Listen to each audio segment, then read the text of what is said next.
السلام علیکم ورحمۃ اللہ وبرکاتہ. حضرت خی سور کې صحت مزاج خده حضرت مسله دا ترکه چې کوم د کنه چې میراث کې کم څه پاتې شوی هغه دوه مرلې ځمکه ده او دغه سړي کم چې مړی دی د دوه لوڼه یو کور ودانه پاتې ده زامن یې نشته او سره بل طرف ته درې ورونه دي نو دغه تقسیم لږه مسله وه. نحمده ونصلي علی رسوله الکریم اما بعد. مولوی صاحب تاسو دا تپوس کړی دی انسان وفات شوی دی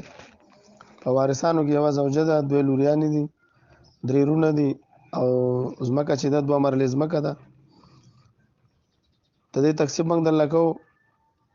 نو موږ د دې مرلو نه فوټونه جوړ کړل نو 272 مربع فوټ په یو مرله کې ځمکه کې وي نو دنه 544 مربع فوټ جوړ شو. په دې کې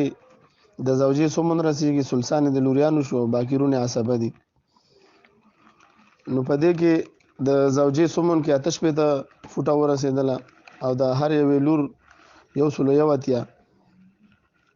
فوټه ورسېدله 0.33 او دغه شانته کې د بلې لوري هم داسې 1.1 ورسېده باقي د درې رونه دي نو د هر یو ورورې 37.28 فوټه ځمکه ورسېده دغه شان 37 د بل او 37 د بل 0.78 په دبره موږ هر یو مسله د 24 نه جوړو نو په 24 کې 2/3 مساوي دی 16/24 سره د لوریانو شو